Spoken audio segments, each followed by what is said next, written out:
Ladies and gentlemen, get ready for a story packed with heart-pounding tension and astonishing bravery. Imagine a peaceful farming community suddenly shaken by the roar of motorcycles in the shadow of a biker gang threatening everyone in sight. The true spark of this tale lights up when an unassuming son, a just-returned Navy SEAL, steps forward to confront the bikers head-on. What unfolds next is an incredible clash of nerve and strategy, revealing how the most unassuming folks often hide the greatest strength. Curious to know how our hero transforms the entire town's fate? You won't believe the twists and turns, and we're only scratching the surface. Stick around until the end for a powerful resolution you'll want to hear in full. If you love stories that blend action, courage, and community spirit, this one's for you. Don't forget to subscribe to our channel so you'll never miss another riveting story. Your support helps us bring you more thrilling, heartfelt tales. Buckle in, because the best part is just around the corner. Ryan Clark sipped his coffee in the comforting stillness of early morning at the Hillside Haven Diner. The diner, a quaint brick building on the edge of Maple Creek's modest Main Street, had been around for longer than most residents could remember. It was a place where farmers, laborers, and townsfolk stopped in daily to exchange news, tell stories, and savor hearty breakfasts. Sunlight slipped through large windows that bore light scuffs from years of usage, casting a soft glow across polished tables and checkerboard flooring. Ryan always chose the booth in the far corner, partially because it was out of the way and afforded a view of the entire interior, but mostly because it had been his spot since he was a teenager working summer jobs on his father's farm. Though he hadn't been in Maple Creek in over a decade, the booth gave him a sense of continuity, like stepping back into a familiar chapter of his life. Ryan looked the part of a local farmhand, clad in jeans faded from countless washes, sturdy work boots, and a well-worn gray t-shirt. At 38, his frame was muscular and fit, testament to his years of service in the U.S. Navy. His short, dark hair carried faint lines of silver near his temples, subtle evidence of the challenges he'd faced over the years. A few people recognized him as Thomas Clark's son. Others only saw the polite, quiet man nursing his morning cup of coffee. Few realized that he was, in fact, a decorated Navy SEAL recently returned from his fourth deployment and overseas. There were moments when he thought about the scorching deserts of Afghanistan, how that unrelenting sun compared to the gentle warmth of an Indiana summer. Flashes of memory danced behind his green eyes, the thunder of rotor blades echoing across a distant valley, the tension in a cramped transport plane, and the dull ache of exhaustion from night raids. But sitting in the Hillside Haven Diner, he could almost imagine the war had been nothing more than a distant nightmare. Only a handful of locals braved the diner at that hour. Alice Turner, who had inherited the establishment from her mother, bustled behind the counter. She was a no-nonsense woman with salt and pepper hair carefully pinned back, her expression warm but firm. Near the window, Bill Saunders and Nate Carlson, both longtime farmers, chatted quietly about rising feed costs, the dryness of the season, and the best ways to rotate their corn and soybean fields. Meanwhile, Carolyn Pierce, the high school principal, sat at a table with her teenage daughter Lucy, discussing upcoming community events. Every so often, Caroline glanced at Ryan, offering a polite smile. In those early hours, a calm lull fell over the diner. The buzz of the ceiling fans, the occasional clink of cutlery against porcelain, and the murmur of subdued conversation all merged into a gentle soundtrack of small-town life. Ryan usually savored that hush, using it to clear his head. He had returned to Maple Creek primarily because his father's farm needed tending. Thomas had passed away the year before, and Ryan needed to decide what to do with the sprawling acreage left to him. He spent his afternoons mending fences, plowing fields, and trying to settle into the quiet existence he'd once taken for granted. But every so often, his mind drifted back to who he had become over those years away. Not just a local farm kid, but a Navy SEAL who had seen corners of the world he never imagined and faced dangers beyond what most people would ever comprehend. The morning calm was interrupted by the rumble of engines, a thunderous roar that grew steadily louder. Ryan's hand tightened slightly around his mug. He wasn't typically jumpy, but to a man with his training, every sudden noise might hint at some new challenge. Outside, 3 motorcycles pulled into the gravel lot in front of the diner. They were Harleys, gleaming machines with polished chrome that reflected the early sunlight in harsh, piercing flashes. The riders dismounted slowly, each with an air of deliberate showmanship. Their leather jackets and vests bristled with patches and studs. They moved like men who expected the world to step aside whenever they appeared, and in many cases, it did. Alice Turner paused mid-stride behind the counter, her hand clutching a coffee pot. She wasn't new to the hardships of small-town life, and she had heard rumors of a biker club called the Steel Vipers causing trouble in nearby counties. Vandalism, intimidation, and running a protection racket through small businesses had made local headlines. The group had a reputation for riding in with noise and swagger, scaring anyone who looked at them the wrong way, and then riding off as though they owned the place. Their threats were seldom idle, as a couple of battered storefronts and traumatized Deutsch shopkeepers in neighboring towns could attest. In the diner, every head turned when the door swung open with a clatter. Leading the trio was Trenton Talon Reeves, a tall, rugged man with a braided goatee streaked with gray. Tattooed wings stretched up both sides of his neck, culminating in menacing patterns near his jawline. Behind him walked Blaze Cutter, a wiry figure with a restless gait, and Hulk Murdoch, a massive hulk of a man whose heavily tattooed arms looked like tree trunks. Talon paused at the entrance, glancing around as if surveying territory he already considered his. Blaze let his fingers drum a fast, erratic pattern on the diner's countertop, a small demonstration of his inability to keep still. Hulk took position near the door, arms folded, his broad silhouette blocking the exit like a living wall. A hush fell over the space. Bill Saunders and Nate Carlson stopped talking about soybean yields. The words caught in their throats. Carolyn Pierce scooted her chair a bit closer to Lucy, as though forming a protective barrier around her daughter. Even Alice's normally sure hand trembled slightly as she set her coffee pot on the counter. It wasn't just fear of potential violence, though that was real. It was also the abrupt shift in atmosphere that came with the Steel Viper's presence. In mere seconds, the sense of communal warmth had been replaced with a chilling tension, a collective bracing for what might come next.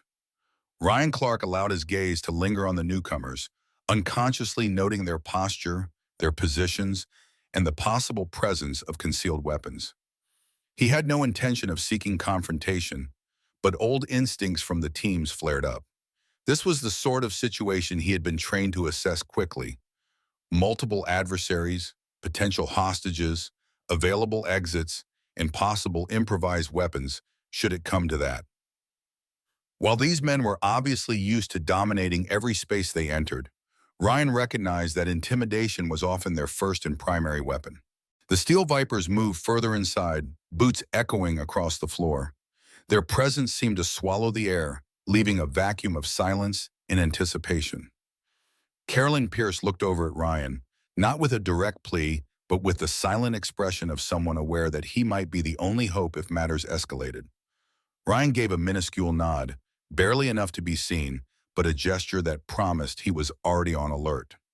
Quietly, Lucy slipped her phone into her own pocket, as if preparing for any possibility that she might need to call for help. Talon ambled toward the center of the diner, his cold, dark eyes scanning each occupant. When they locked onto Ryan's, he registered that this stranger in the corner booth hadn't flinched or turned away. Ryan's posture was casual, one arm draped across the back of the booth, fingers loose around his ceramic mug. But there was something about the set of his shoulders that radiated steady control. No fear, no hurry to lower his gaze. Alice mustered her courage. Clearing her throat, she asked, "Morning, gentlemen, can I get you something to drink?"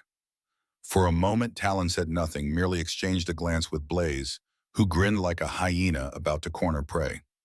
Finally, Talon smirked. "Coffee," he said in a tone suggesting Alice should consider herself lucky he wasn't demanding something else. Blaze leaned against the counter, gaze roaming over the laminated menus and up to the chalkboard specials listing pancakes, eggs, and biscuits with gravy. Hulk remained by the door, arms folded as if warning anyone who even considered leaving that it would be a poor choice. Alice nodded, forcing a polite smile. "Sure thing. Coming right up." She reached for a stack of mugs, but found her hands weren't quite steady. Even so, she set out the cups and poured coffee with practiced efficiency, trying to appear unruffled. Blaze and Hulk, for all their outward bravado, acted like a pair of coiled springs, holding back until Talon gave them direction. Bill and Nate, still at their table, watched warily, ready to intervene in the only ways they knew how. But they were farmers, not fighters. Carolyn's lips pressed into a thin line, her hand resting on Lucy's shoulder. Everyone in the Hillside Haven diner sensed how close the tension was to snapping, how precariously balanced the morning had become. Talon's eyes flicked toward Ryan again. "You're new," he observed, voice carrying across the small room with a low timbre that demanded attention. "Haven't seen you around Maple Creek before." His tone was halfway between a question and a warning. Ryan maintained his composure, setting his mug down gently. "I grew up here, actually," he responded. "Been away for some time. Just came back to handle some family matters." The answer was purposefully vague, but Talon picked up on the confidence behind it. The biker leader seemed intrigued by Ryan's lack of intimidation, as if evaluating whether this was mere ignorance or something deeper. Meanwhile, Blaze took his first sip of the coffee Alice had poured, grimacing at its heat, or perhaps at the uneasy silence strangling the room. Hulk continued his silent vigil, shifting his weight from one foot to the other, scanning the diner for any sign of defiance. Ryan could sense the subtle shift in posture among the Steel Vipers. They had expected their very presence to unnerve everyone. Normally, when these men arrived somewhere, folks averted their eyes and tried to avoid conflict at all costs. Yet here was Ryan Clark, his gaze steady, his shoulders relaxed, and his voice unwavering. As a Navy SEAL, he had faced life-threatening encounters in combat zones a world away, where unpredictability and mortal danger tested one's nerve on a daily basis. Compared to that, a confrontation in a small-town diner was tame. But that didn't mean Ryan underestimated them. Anyone bold enough to carve out territory through intimidation and violence was not to be taken lightly. They might not be as lethal as the insurgents he'd faced in Afghanistan, but their unpredictability posed its own risks. Talon drummed his fingers on the countertop. "Family matters," he repeated, tasting the words like he might something bitter. "Maple Creek is a cozy place, perfect for certain business opportunities." He let the statement hang, a faint threat underlying his casual tone. Ryan understood precisely what this was: a shakedown. The Steel Vipers, like many clubs that straddled legality and crime, likely demanded protection fees from local establishments. Refusal usually resulted in vandalism, intimidation, or outright violence. Tales of their methods had already spread in the region, so people rarely resisted. Alice hovered nearby, as though uncertain whether she should walk away or be ready to offer refills just to keep them placated. Bill and Nate made no attempt to leave, despite the tension. This was their community, too, and they didn't want to abandon Alice or Caroline to face whatever was unfolding. Lucy fiddled with her phone under the table, possibly recording or preparing for a 911 call. Carolyn whispered something to her daughter, likely advising her to keep calm. Talon sipped his coffee. "Not bad," he commented to Alice, though he didn't sound particularly impressed. His stare returned to Ryan. "You say you grew up here. That means you know how folks around here like to keep things peaceful. If that's the case, you shouldn't stand in our way. Know what I mean?" Ryan exhaled softly, forcing calm. His father, Thomas Clark, had always taught him to de-escalate conflicts when possible. But Thomas had also instilled in him an unshakable moral center, the kind that refused to bow under threats. "Yes," Ryan replied with unwavering politeness. "I know people around here appreciate their peace. That's exactly why I came back, to make sure it stays that way." Hulk shifted, the floor creaking under his considerable weight. Blaze stopped drumming his fingers, glancing from Talon to Ryan and back again. Something about Ryan's tone was making them uneasy. They had encountered challengers before, but those challengers rarely spoke with such quiet certainty. The dynamic of the diner felt like a gunpowder keg waiting for a spark. Yet no one moved. The hush in the room intensified to the point where every tiny sound, the drip of coffee into the pot, the quiet hum of the air conditioner, felt exaggerated. Ryan took a sip of his coffee, letting the warmth center him. His mind flashed to memories of firefights and compounds where the slightest movement could ignite chaos. He recalled the training that had transformed him from a farm kid into a SEAL team leader, how he had to keep his head even when everything else fell apart. Talon stood straighter, setting his mug on the counter with a decisive clink. His eyes swept the room, gauging the mood. It was clear the Steel Vipers intended to use intimidation as currency, exacting either immediate compliance or the beginnings of a systematic takeover. The diner was merely their first stop in Maple Creek, or so they believed. Ryan's quiet presence, however, had already challenged the unspoken script. "Let me share how this is gonna go," Talon announced, his voice filling the space. "We're here on a little business trip, talking to owners about a service we provide. You pay a small fee, and we make sure no trouble comes your way. Real simple, real beneficial for everyone." His gaze brushed over Alice, then Caroline, and finally settled back on Ryan. "We'd hate for anything unpleasant to happen in a place like this." A muscle in Ryan's jaw tensed, but outwardly he remained calm. Over the past few weeks, he had spent time at local businesses, hearing rumors of a biker gang sweeping through nearby towns. He suspected it was the Steel Vipers, though he hadn't realized they were this bold. He couldn't stand by and watch Maple Creek become another frightened outpost for a group of thugs who preyed on hardworking people. Blaze grinned at the effect Talon's words had. He seemed to relish the fear that rippled through the diner, feeding on it like a starving dog. Hulk continued his near-silent stance by the door, arms crossed over his massive chest, a living blockade that silently demanded submission. Caroline Pierce finally spoke up, her voice steady but colored by concern. "We don't want any trouble. This is a peaceful town." She cast a meaningful glance at Ryan, almost a plea for restraint, but also for help. "That's exactly what we offer, ma'am." "Peace," Blaze chimed in, flashing a grin devoid of warmth. "For a small price. You won't find a better deal in these parts." Alice glanced around the diner, her expression caught between terror and resolve. She had inherited the place from her late mother, who had run the diner for decades. It held memories and meaning beyond mere financial value. Allowing it to become part of a biker racket was unthinkable. Yet defying them felt dangerous, perhaps even deadly. Ryan cleared his throat gently. Everyone in the diner seemed to turn their attention to him, as though he were the deciding vote in a critical election.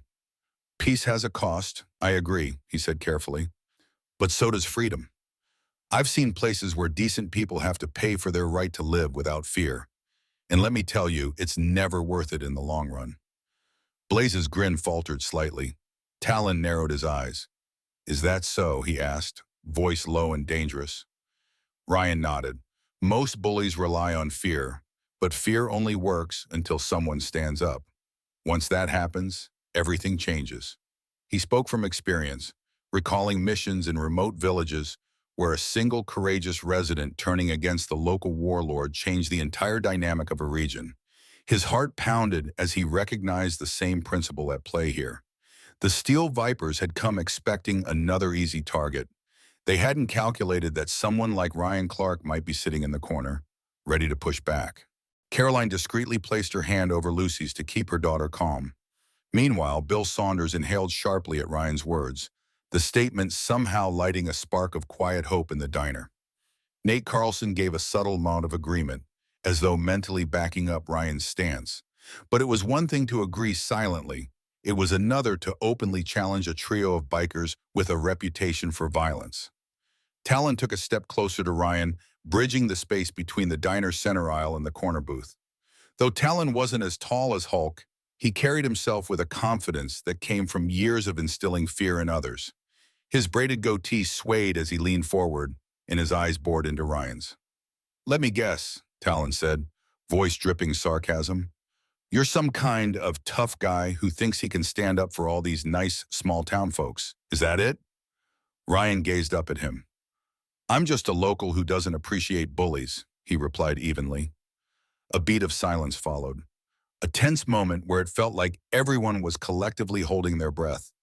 Blaze shifted his stance, and Hulk tightened his crossed arms, muscles flexing in silent warning. Outside, the distant sound of a passing truck rumbled. But inside the diner, time felt suspended.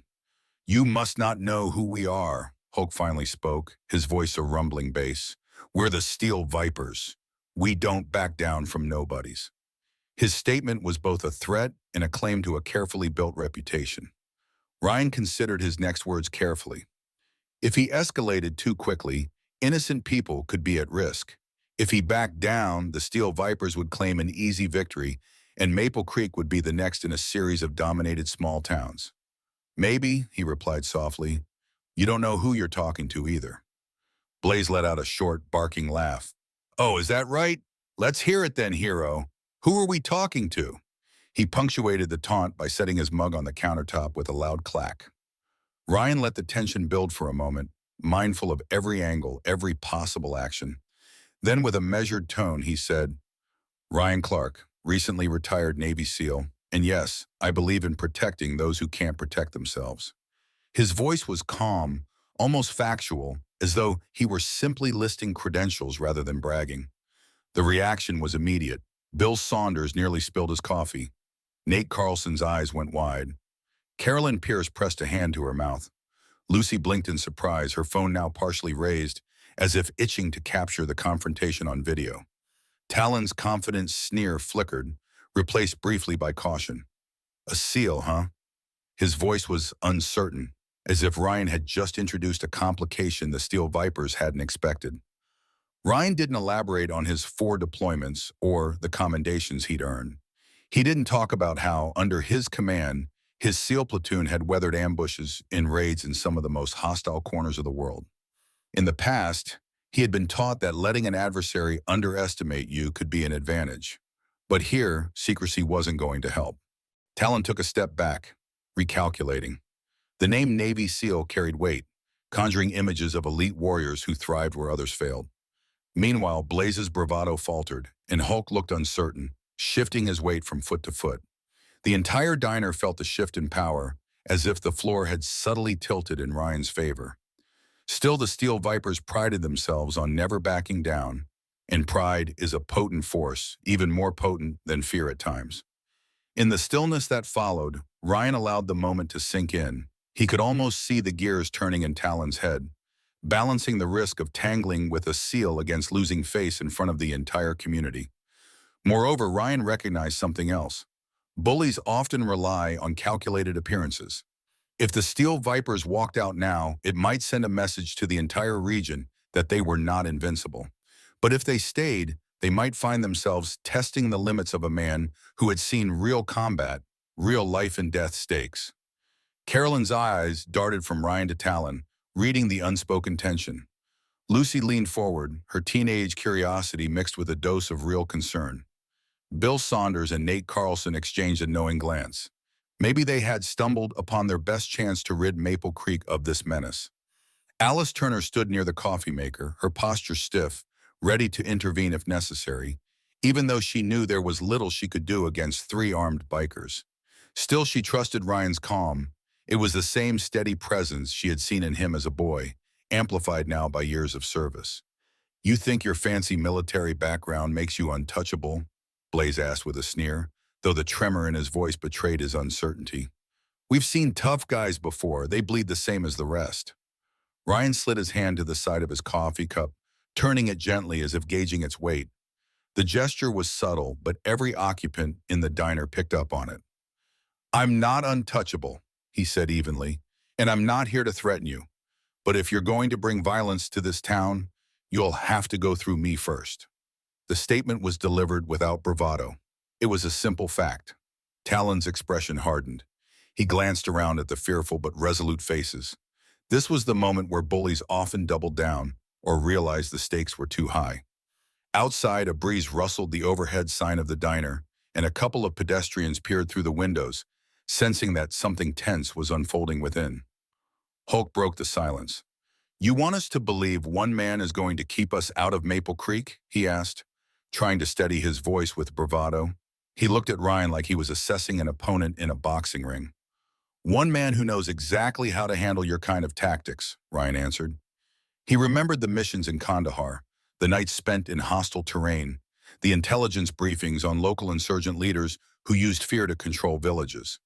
The Steel Vipers were hardly comparable to battle-hardened insurgents, but they thrived on the same currency, intimidation. A tight silence settled over the diner once more, broken only by the low hum of the ventilation system and the muffled chatter of townspeople outside. For a flicker of a moment, Talon's face registered something akin to grudging respect. It was there and gone in an instant, replaced by the trademark scowl he wore like a second skin. He understood that continuing to push Ryan Clark might tip the balance in ways he hadn't planned for. Blaze shifted closer to Hulk, as if seeking silent affirmation that the Steel Vipers still held the upper hand. Hulk responded with a curt nod, but neither of them made a move toward violence. Meanwhile, Talon let his gaze circle the diner. Bill, Nate, Caroline, Lucy, Alice, faces that had once been passive, now showed a spark of defiance. It was subtle, but even the smallest sign of solidarity can erode the foundation of fear upon which bullies stand. Talon cleared his throat. "Well, Clark, you certainly got guts," he said, his tone strangely neutral. "We don't usually find folks willing to make a scene, but let's not pretend we're on the same level.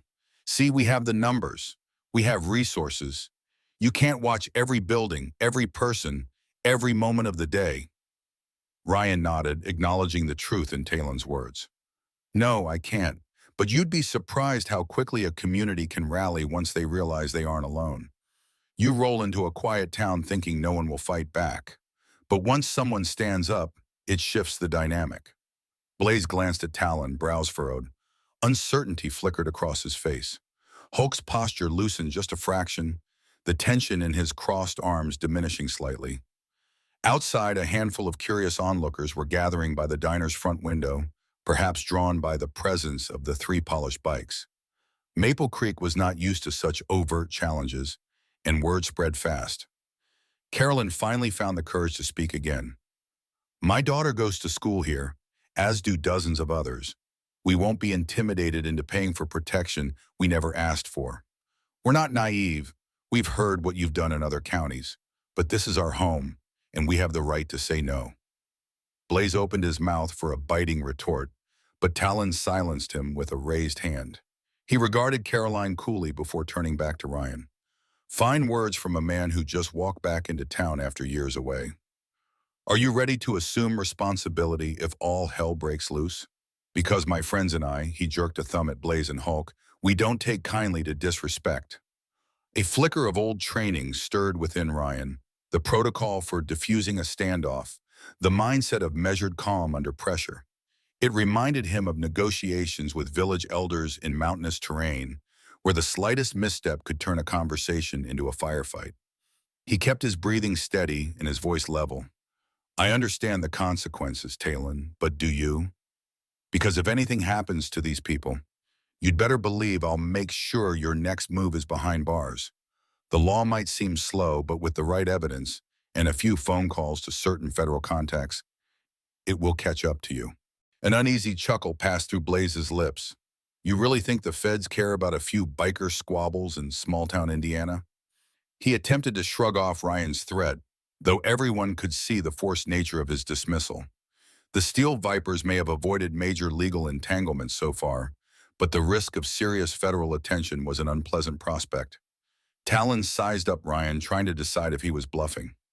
Over the years, Talon had cultivated a network of fear so deeply entrenched that most folks caved long before legal authorities were called. But Ryan Clark was not just another frightened shopkeeper. Ryan exuded a confidence that hinted at something more than a passing threat, an unwavering willingness to act.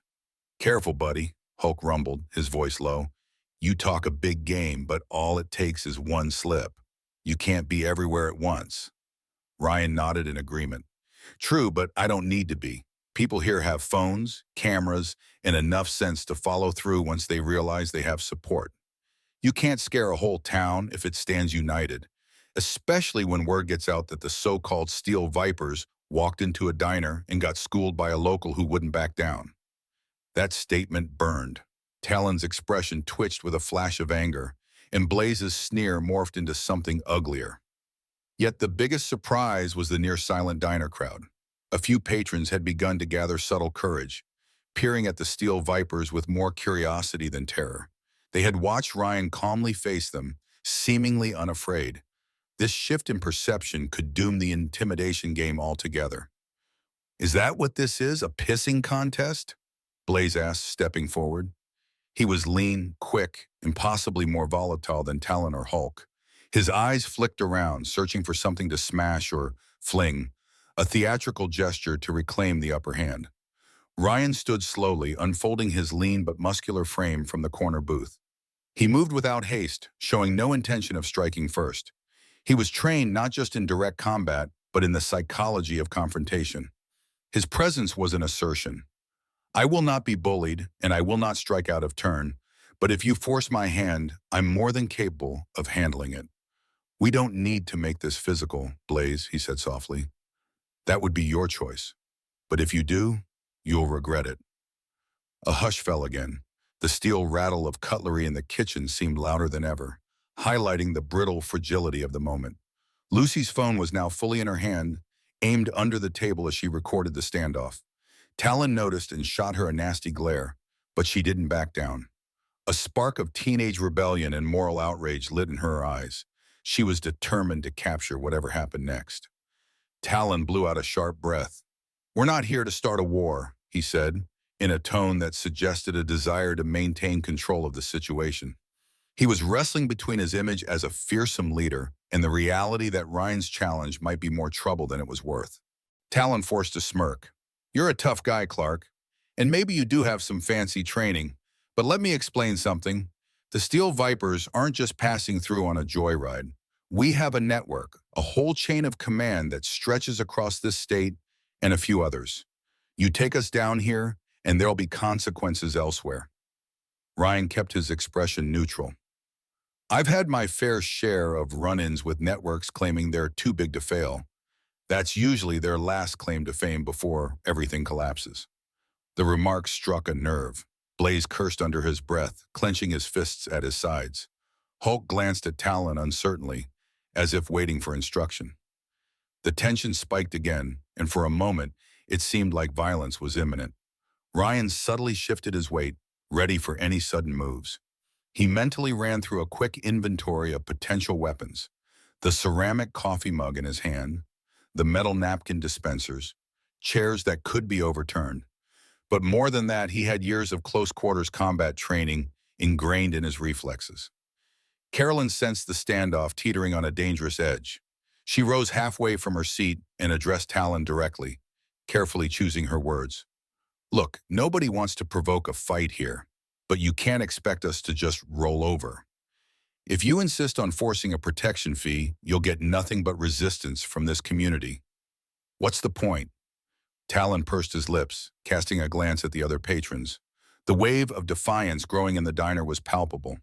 Where once there had been fearful silence, now there was a cautious unity. Even Bill Saunders and Nate Carlson, both pushing 60, straightened their shoulders and folded their arms in a posture of moral support. Alice Turner, though visibly anxious, placed her hands firmly on the counter, indicating she stood by her customers and her diner. This isn't over, Talon growled, but his tone lacked its earlier ironclad certainty. You haven't seen what we can do. What if something happened to someone you care about, Clark? Could you live with that? Ryan's jaw tightened. He was keenly aware that threats to loved ones were a favorite tool of bullies worldwide, from insurgent warlords to domestic criminals. Yet he also knew that once a threat like that was out in the open, it often signaled desperation. I'll always stand by my family and by this town, he answered without hesitation. If you harm anyone here, I'll make sure you and every member of your club regret it. A flicker of real fear flashed in Blaze's eyes, and Hulk's arms unfurled. The words might have sounded like empty bravado if spoken by another, but Ryan Clark spoke with a calm, unvarnished seriousness that couldn't be easily dismissed. This was a man who had led missions behind enemy lines, dealt with threats to his own teammates, and lived to tell about it. He was not posturing, he was telling them exactly what he would do. Talon muttered something under his breath, then reached for his wallet. He slapped a few bills on the counter with more force than necessary, causing Alice to flinch. For the coffee, he snapped, a veneer of mock politeness on his lips. Then he nodded at Blaze and Hulk, jerking his head toward the exit. A collective exhale seemed to ripple through the diner as the Steel Vipers made a slow retreat.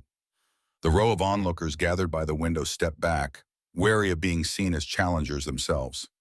Blaze tossed a last venomous glare in Lucy's direction, clearly annoyed she had her phone out. Hulk grunted, pushing open the door so forcefully that the small bell overhead clanged wildly.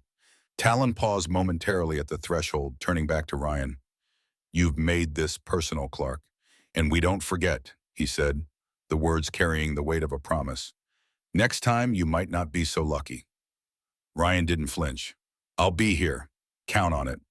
With that, Talon scoffed, stepped outside, and pulled the door shut behind him. The trio climbed back onto their roaring Harleys. Engines revved, exhaust pipes rattled, and within seconds the steel Vipers sped off down Main Street, their chrome disappearing in a blur around the corner. Only then did the bystanders shuffle into the diner, exclaiming quietly about what they had witnessed.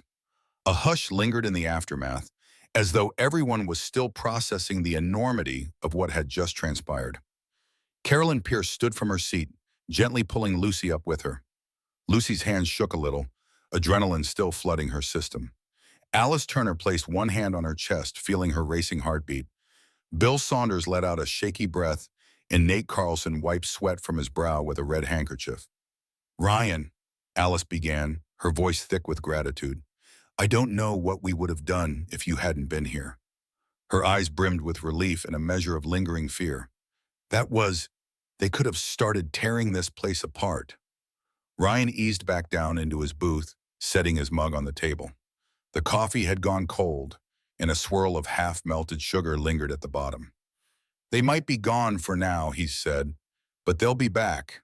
Men like that don't take kindly to being shown up." "We'll be ready," Carolyn said firmly. "This community stands together, especially now that they've seen someone push back." Lucy nodded, still gripping her phone. "I recorded everything," she announced, a nervous laugh escaping her. "If they try to deny what happened or threaten us again, we have proof." "Good thinking," Ryan replied, an approving nod acknowledging her resourcefulness. In places he had served overseas, documentation often spelled the difference between rumors that nobody could corroborate and evidence that turned public opinion. Nate Carlson spoke up. "If they do come back, we should inform the sheriff ahead of time, or even the state police. We can't just let them roll through and demand money."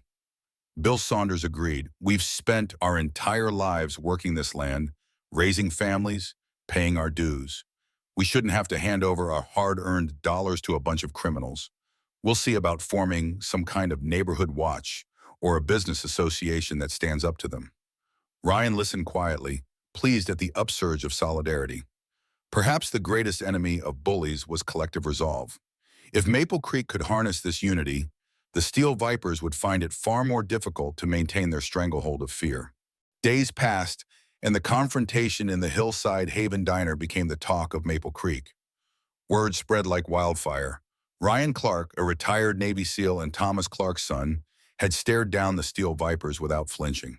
The story grew with each telling, and while some embellishments were certainly added, like Ryan supposedly hurling Talon through a window, it was enough to galvanize local businesses into action. Led by Alice Turner, Bill Saunders, Nate Carlson, and Caroline Pierce, the small-town citizens began sharing information about the Steel Vipers' sightings and rumors. They formed an informal coalition that promised to alert each other should the bikers reappear. Ryan kept a low profile despite the attention. He spent his days repairing the fences on his late father's farm, tending the fields, and making phone calls to old friends from his military days. He'd done more than serve overseas. He still had contacts in various government agencies, some of whom owed him favors for missions he couldn't even talk about. Every so often, he would check in with Caroline, who was coordinating reports from other towns. People were stepping forward to share their experiences of intimidation, extortion, and vandalism at the hands of the Steel Vipers. On a breezy afternoon, Ryan and Lucy worked together to compile the recorded footage from the diner, along with testimonies from shop owners in neighboring counties who had been too frightened to speak out before. Carolyn used her connections in local government to line up a meeting with an assistant district attorney. Bill reached out to a state trooper who happened to be his nephew. Bit by bit, they were creating a paper trail that could catch the attention of more formidable law enforcement institutions like the FBI or state-level agencies that specialized in organized crime. Ryan knew that men like Talon might be small-time compared to drug cartels or international trafficking rings, but they employed the same fear tactics that bigger criminals used, and those tactics needed exposure. As Ryan gathered evidence, his mind occasionally flashed back to Afghanistan, to the cramped intelligence centers where he and his team analyzed data about local insurgent cells. Then he'd been in uniform, operating under classified directives. Now he was a private citizen, but his mission felt surprisingly familiar.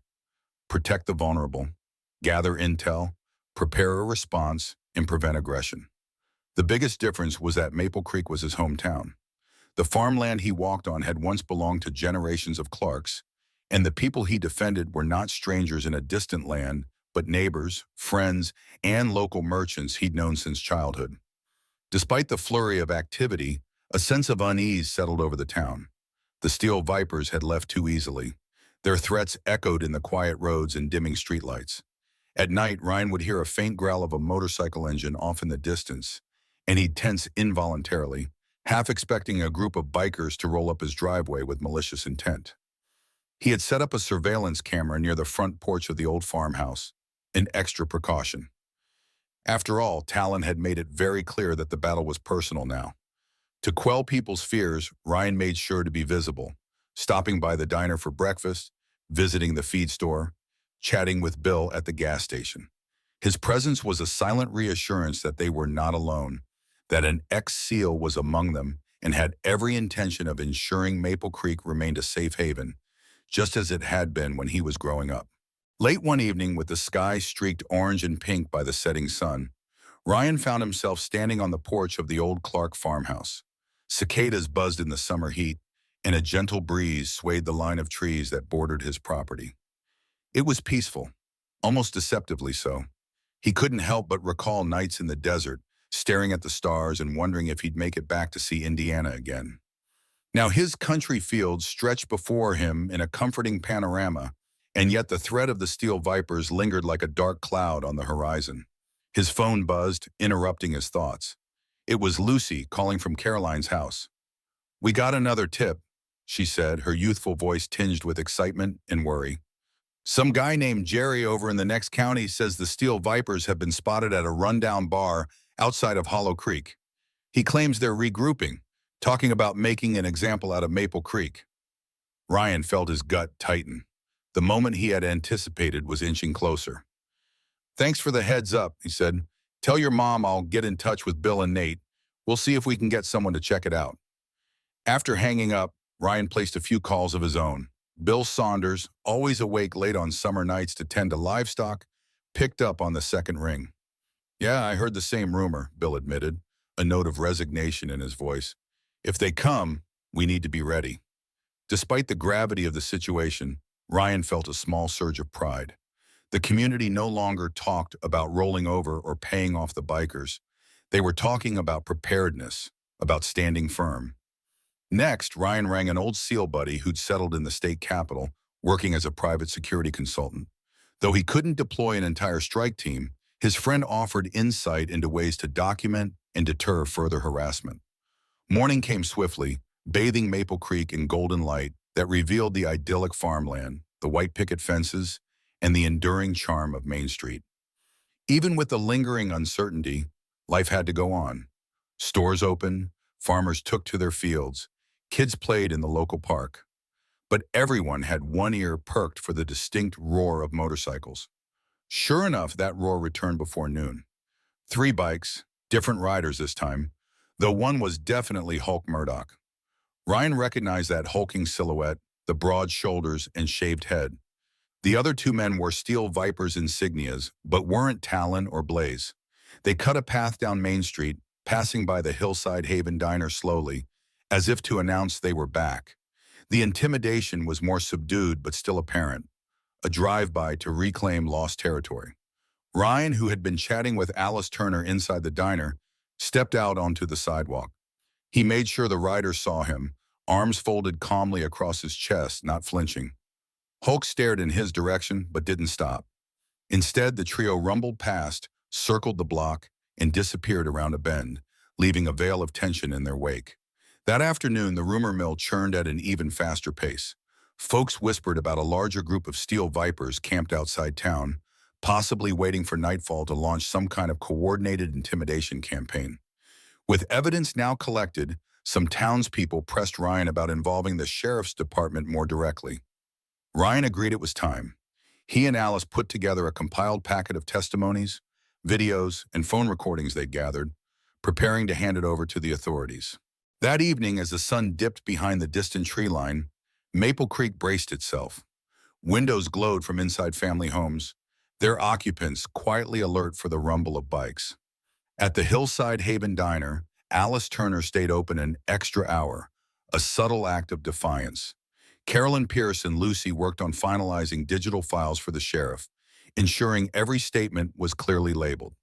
Bill Saunders and Nate Carlson patrolled the streets in Bill's old pickup, more a symbolic presence than an actual patrol.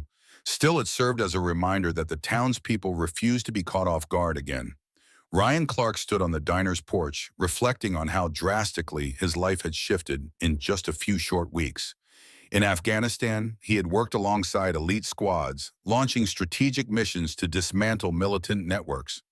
Now, in small-town Indiana, he found himself engaged in a moral standoff with a gang that, while smaller in scale, operated with the same currency of fear he'd witnessed abroad. The difference this time was personal. This wasn't just another overseas deployment.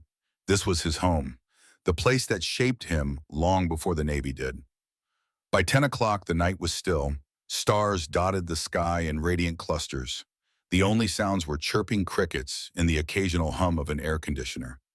Then, faint at first, came the deep growl of motorcycle engines. People across Maple Creek heard it. Lights flicked on. Silhouettes appeared at windows. Ryan's heart thumped with adrenaline-laced readiness. Out from the darkness, 6 bikes emerged, headlights piercing the quiet street. At their forefront was Talon, his braided goatee unmistakable in the harsh beam. Blaze rode on his right and Hulk on his left, flanked by 3 others. The Steel Vipers had arrived in force. They stopped in front of the Hillside Haven Diner, engines idling. Ryan stepped forward, standing in the glow cast by the diner's neon sign advertising homemade pies and hot coffee. "Evening, Talon," he said, voice carrying through the hush. "Quite a gathering you've brought." Talon killed his engine and dismounted. Blaze and Hulk followed suit, and the other 3 remained on their bikes, arms folded, scanning the area. Talon's eyes held a cold fury. "We heard you and your friends have been busy, Clark, stirring up trouble, calling in cops, building a case." His voice resonated with anger kept on a tight leash. Ryan shrugged. "It's called self-defense, and it's entirely legal. I told you what would happen if you threatened people here." For a moment, it looked as though Blaze might lunge at Ryan, but Talon raised a hand. "Don't," he commanded, voice taut with authority. Then softer, he spoke it directly to Ryan. "You forced our hand. We can't let this go. Our reputation is on the line." "And your freedom," Ryan countered, gesturing to the dark outline of Bill Saunders' pickup parked across the street, where Bill quietly filmed the entire confrontation. "Attack us now, it'll be on record. You'll give the sheriff everything he needs to lock you up, maybe even bring federal charges if we can prove racketeering or extortion across county lines." Talon's jaw clenched so tightly it looked like it might crack. He glanced around, noticing cell phones pointed his way from more than one window. Lucy stood inside the diner's doorway with her phone raised. The Steel Vipers had prepared for a fight, but they hadn't prepared for an entire town armed with cameras and the will to resist. A minute passed in agonizing silence. Then Talon exhaled a long breath. His earlier bravado crumbled under the weight of a new reality. The more they pushed, the more evidence piled up against them. The simple intimidation tactics they had used for years were worthless in the face of unified defiance and real-time documentation. Without another word, Talon swung a leg over his Harley and nodded to Blaze and Hulk. All 6 engines revved, the riders turning their bikes around in the middle of the deserted street. One by one they sped off, the roar of exhaust echoing into the distance until it was swallowed by the night. They were gone. Again. And this time, it felt like a final exodus. For a long moment, Ryan remained still, the tension in his shoulders easing only when he was certain the bikers weren't circling back. Bill and Nate emerged from the pickup, wide grins on their faces.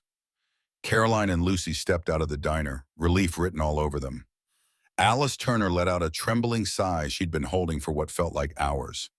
Across Maple Creek, people who had been glued to their windows began to relax, turning off lights, returning to normalcy. The quiet that settled over the town felt like a deep exhalation, a renewal of the peace they cherished. Ryan turned to the others, offering a small, thankful smile. This wasn't the kind of triumph marked by parades or medals. It was the kind measured by a sense of safety restored, by the knowledge that neighbors had each other's backs, by a diner that could stay open without harassment. He knew the Steel Vipers might still lurk out there, but their power had been decisively broken in Maple Creek. Standing on the diner porch under the fluorescent glow of neon letters, Ryan Clark recognized that sometimes the greatest victories come not from sheer force, but from quiet courage, unwavering unity, and a simple refusal to yield to fear. Looking back on everything that happened, it's clear this isn't just a story about chasing off some rowdy bikers. It's about the profound impact that quiet determination can have when a community stands together.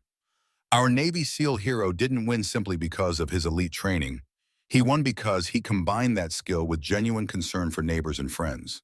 That spirit of unity lit up every corner of the town, proving that courage thrives on cooperation, not intimidation. In the end, Maple Creek reclaimed its peaceful way of life, and everyone learned a lesson about resilience and the power of solidarity. It's a reminder that standing up against bullies is easier when you're not doing it alone. Thank you for joining us on this journey. If you have any thoughts, questions, or reflections, drop them in the comments below. We'd love to hear from you and continue this conversation.